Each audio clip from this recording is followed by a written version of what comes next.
I was on a call with a prospect last week and she had asked me, Jessica, what's working right now in the marketing world? And I thought that was such a good question that I wanted to record a quick video sharing my answer and my reasoning for that specific answer. So let's go ahead and get right into it. But before we do, hello and welcome. If you are new, my name is Jessica. I am a marketing professional. I have 10 years of marketing experience. I am also an expert vetted freelancer on Upwork. That's top 1% of all Upworkers in the marketing and sales category. Just in case you're like, who the heck is Jessica? Is she even credible? Yes, indeed, I am. So let's go ahead and jump right into things. So when she asked me that question, Jessica, what is effective? Like what's working right now in the marketing world? This one thing came to mind almost immediately. So that is founder-led marketing.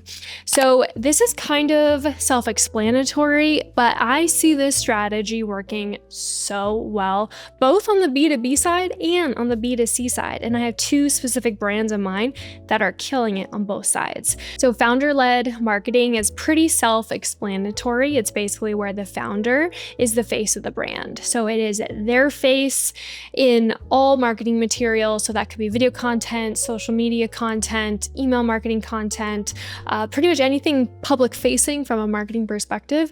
They are involved in some sort of way, shape, or form. And this is so effective because it humanizes the brand. So this is basically where someone can pull out some key attributes from the founder and immediately positively associate them with the brand. And so it humanizes the brand. It opens up the conversation. It intrigues someone to actually connect with the brand. I think a really good example of this is Sara Blakely. She is the founder of Spanx, and she is so good at founder-led sales. She has such a bubbly and energetic and just interesting personality, and she is such a huge supporter of women and helping them develop confidence. So it's her face associated with the Spanx brand. So immediately when you think of Spanx, you think of Sara, and she is just such a warm personality that it intrigues you to go to Spanx, go online, buy some of their products, and then try them.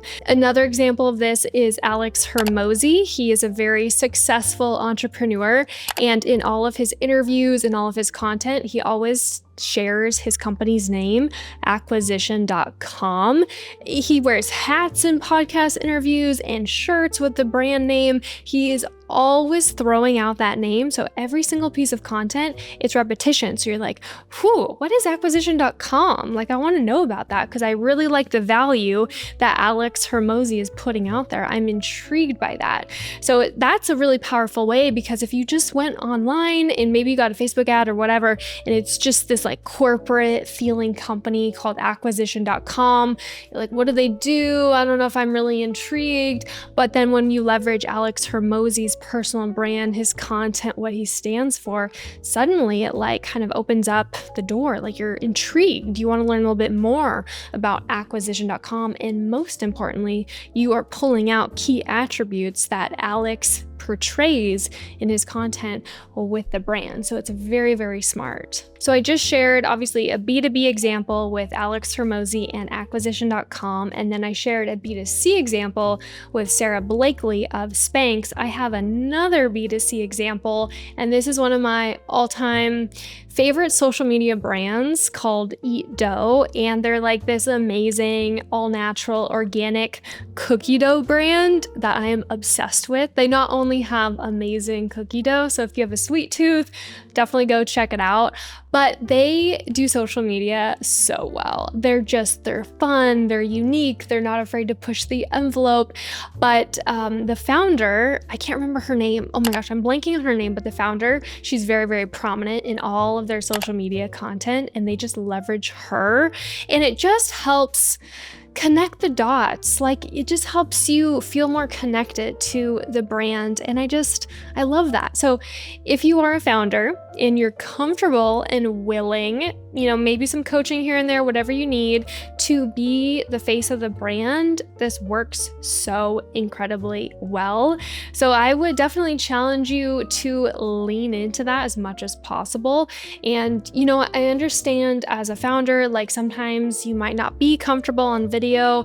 Maybe there's another medium of content that you can create. So it doesn't have to be video content. It could be a podcast. It could be voice. It could be written. It could be LinkedIn content. It could be a blog. Like, there's definitely different platforms, different mediums of content that you can still show up as a founder leading the marketing strategy or leading the marketing charge with your content. Doesn't necessarily have to be video. For those of you who are like, I don't want to be on video, although I do think video helps a lot. Video is going to be a really strong asset. And you can get coaching. You can get guidance. You can get the lighting that you want. You can dial in the video aspect of it, because I do think video can give you a competitive advantage because not everybody wants to show up on video. So if you're a founder, you're open to it, you're like, yeah, I'm going to give it a shot. Definitely worth exploring. But again, if you're not super interested in video content, you don't want to show up on video, that's okay.